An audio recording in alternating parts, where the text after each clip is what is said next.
Thank you so much. Aimee Gardner, Houston, Texas, and delighted to share with you today pretty high-level overview of the steps we've taken with SAGES to develop video-based assessments. First for a 360 fund application procedure, and then that being similarly applied to a number of other procedures as well. So disclosure-wise, I am co-founder of a company called SurgeWise, which is a paid consultant by SAGES to help perform this work, and a couple of other irrelevant things here, but I think that's my 7 seconds.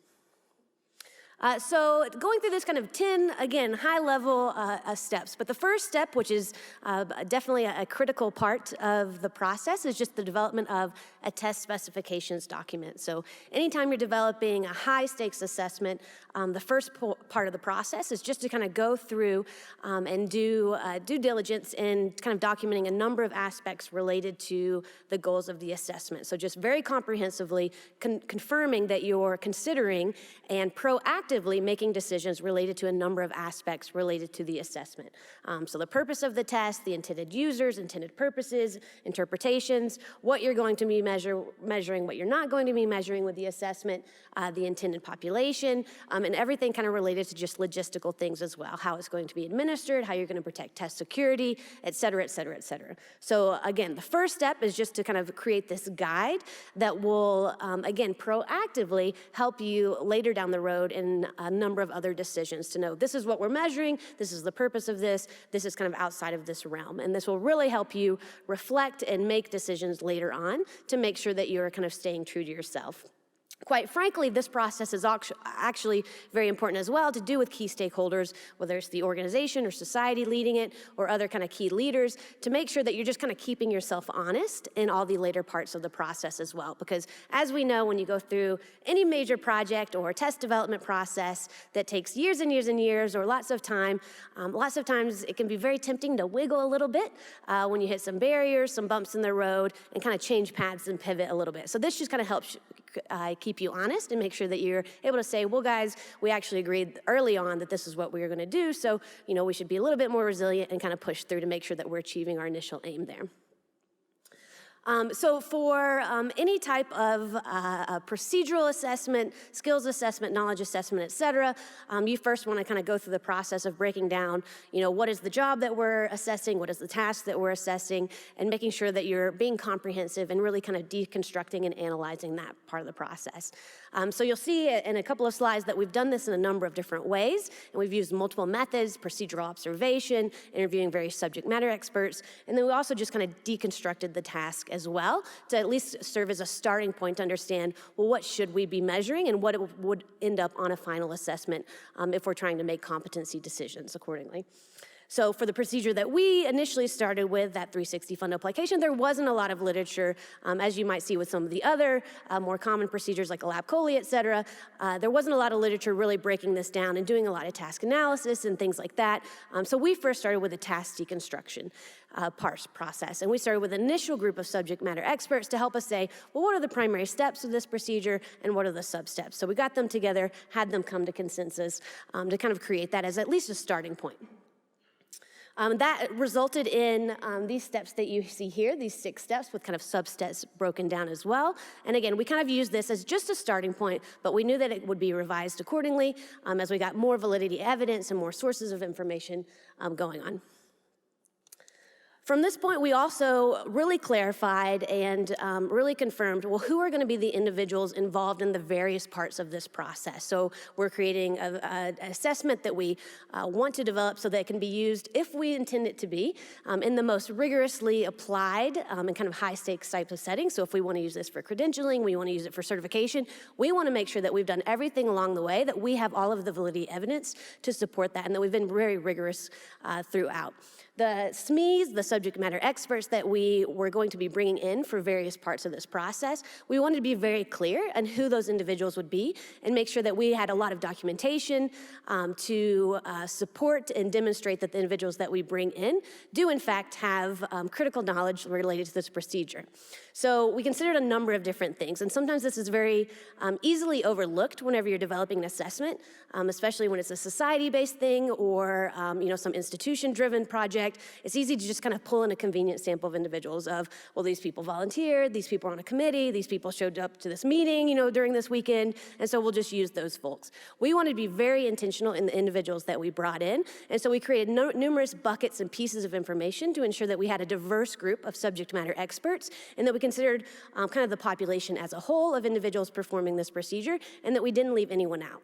So here are some of the buckets that we considered. We considered different practice types, experience categories, frames of reference. So we wanted to make sure that we had at least a minimum number of individuals who were recent fellows, individuals who were program directors who kind of trained surgeons in training or fellows in this procedure. We wanted to make sure that we had folks who were very experienced as well. We wanted to document procedural experience and make sure that we had some minimum qualifications there in terms of amount of time performing this procedure as well as frequency of performing the procedure in a relatively recent past. Geography, so we wanted to make sure that we were capturing a broad sample of individuals to capture any variations in technique or approach or other considerations. And then I think something that sometimes is easily overlooked, but we wanted to make sure that we're able to kind of document academic lineage as well. So I know we all know that the world of surgeons and the world of SAGES can be quite small. So even though we were looking beyond SAGES, we wanted to make sure that we weren't bringing in subject matter experts who all happened to train in Portland, for example, and therefore had very similar homogeneous types of approaches. We wanted to make sure that we were casting a wide net in terms of how people were trained to maximize the amount of input that we got. For this purpose, we also created an informal category of individuals that we also called super SMEs. And these were individuals who also had quality databases. So they essentially were the group that could prove that they were good at this procedure. So that was something that was a little bit of fun. So they met all of our prior criteria as well as having that quality database as well. And then we conducted SME interviews. So again, we had an informal group of subject matter experts kind of come together, create the steps, the sub-steps, and then we wanted to systematically go through these numerous SME buckets of individuals that we kind of created and identified, and we wanted to get more in-depth information from them about a number of considerations. So we, of course, wanted to confirm that are these steps that our little group, created initially, is this accurate? Are we missing anything? Do you have any variability or variations in technique that are relevant here? We wanted to catalog not just what are the steps of the procedure, what is required as it goes through, but what are the skills and kind of competencies required to perform these various aspects of the procedure? What are common errors that you've seen, either yourself or you've observed, or whenever you're teaching trainees, where do they commonly go wrong, and where do you have to put them back on track? And then we also wanted to make sure that we were collecting any other relevant data from them about kind of their expectations of any technique or technological changes in the pipeline or anything else that they thought might be relevant for us creating this assessment. So we had a nice semi-structured interview format in which we kind of walked through each step and sub-step of the procedure and cataloged each of these things I just talked about. Any potential variations, the errors, the skills, competencies required, and then a number of other things as well.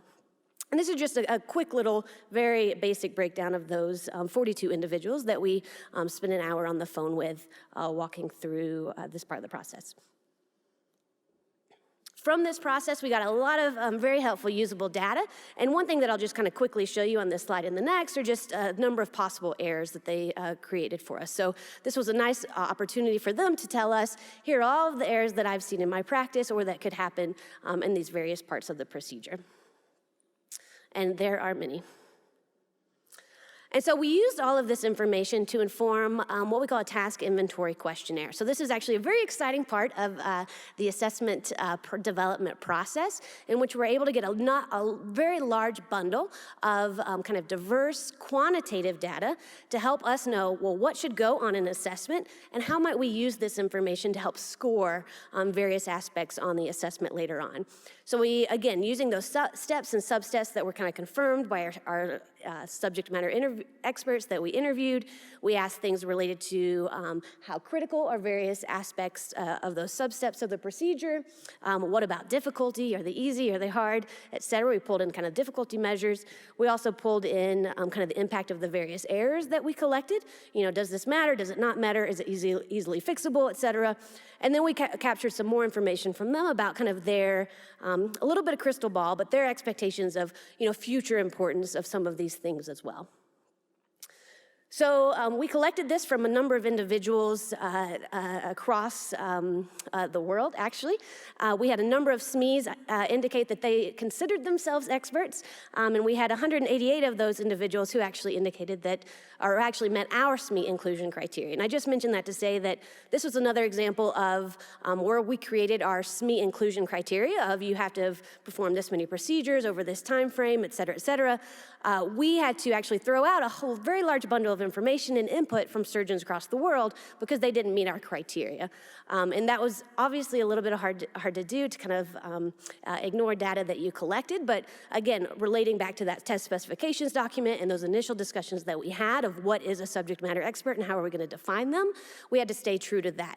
So that's another example of where staying true to your guide can really come into play and help you back up any decisions that you make later on. One thing that did make us feel comfortable is we actually looked at the responses from those individuals who met our SME inclusion criteria versus other folks who just said, yeah, I should be considered an expert for this procedure, and we found that there were systematic differences in their responses. So there was some sort of difference that they were providing in their responses, kind of in a pattern type way. And then we created initial assessment. So again, we had lots of data points from our TIQ, from our task inventory questionnaire, to help inform what should go on a final video-based assessment type tool. And later on, when we make decisions, how might things potentially be scored? Should they be compensatory? Should they not be compensatory? Et cetera. And we had data related to all of these things that you see here: the steps, errors, and skills. And so this led us to at least create, an initial assessment for us to kind of just use as a preliminary tool to kind of see, well, how does this look? How does it play? And we used it just kind of with our internal team and a couple of other subject matter experts just to get a little bit of feedback of, how does this feel with pure 100% acknowledgement that it would go through multiple iterations of revisions based on that feedback. And then we also wanted to use this process to inform any potential instructions or rater training that we needed to develop before we launched a live tool. So just to kind of give you an idea, this is one of our early versions of what this initial assessment looked like. You see it's very messy, very wordy, lots of red because there wasn't a lot of consensus, lots of comments, and probably a dozen plus revisions later, we ended up with our final tool here that you see that has been published. And again, broken down into skill, quality, and risk. This is our SQR, this is our getting squared away that was thoughtfully coined by the SAGES team. And as you see, it's kind of broken down into a number of areas. So we had to make some decisions based on the data that we collected from the TIQ. And you see that a lot of things that were previously steps or sub-steps fell off because they weren't deemed maybe super critical, maybe they weren't super difficult. And so this is really the meat of things that were kind of collected to suggest that this is going to be the most important stuff to assess. It's not going to assess everything related to the procedure, but this is the stuff that really is going to separate the competent from the non-competent in this case. And then we had a rater training. So Dr. Rosen mentioned all of the pitfalls that happen when you have human raters come in and how lack of objectivity is a reality in that process. So of course, anytime you deal with raters, you need to make sure that you're implementing as much stuff as you can to make sure that they're all on the same page and that they understand the wording of the tool, the instructions related to the tool, and are kind of using those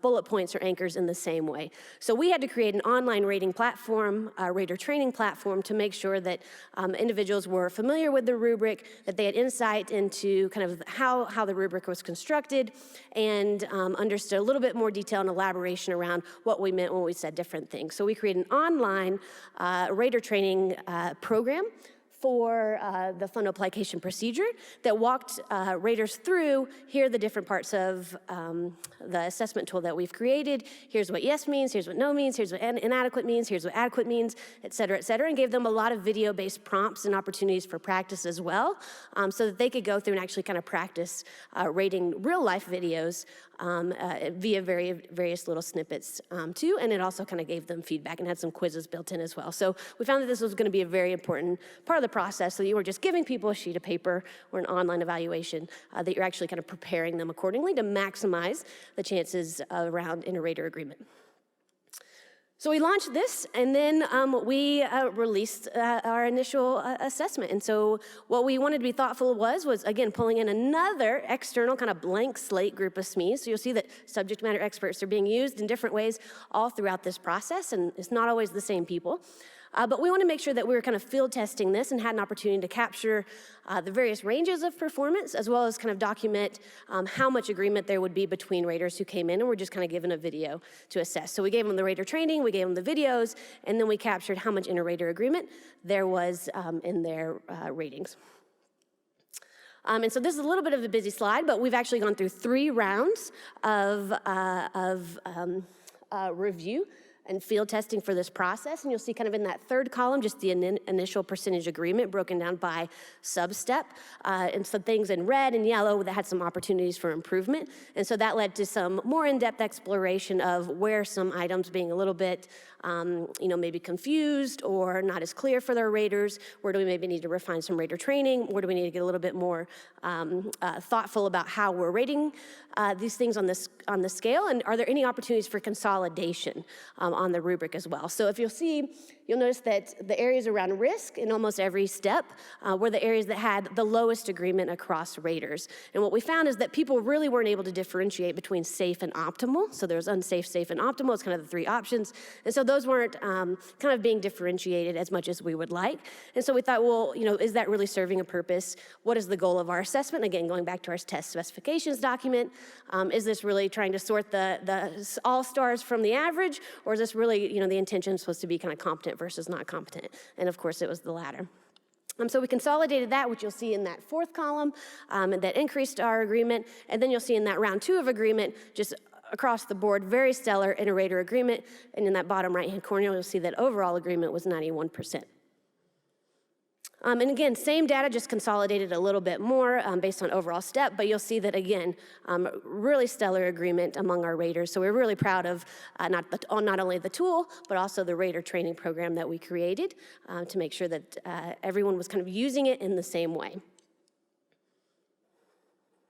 And then finally, step 10 of our 10 is the cut score recommendation workshop process. So as you'll recall from Dr. Korndorfer's presentation, creating standards and doing the standard setting process and making sure that your scores are related to kind of all the things that you intended them to be. We have to kind of create some cut scores and scoring algorithms to make sure that our purpose of our test is consistent with kind of how we're using it and what the consequences might be.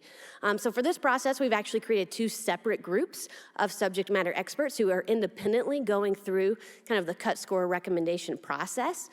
So basically all that looks like is they're looking through the assessment tool kind of piece by piece, looking at the quality, the risk, and the skill, and independently, like individually, going through and saying this is where, one, what is a minimally competent surgeon, like what is our kind of key individual we're targeting here, kind of getting consensus around that within the group, and then independently, individually going through and saying, well, this is where I think that person should be. And these are the areas that I think should be not compensatory. So if someone is unsafe in this specific aspect or doesn't do this or doesn't demonstrate this skill, then they should fail. And so we've had a lot of conversations around that as well of this isn't going to be an 80% proficiency overall or anything like that. We need to be thoughtful about what are the intended uses, what are we trying to achieve here?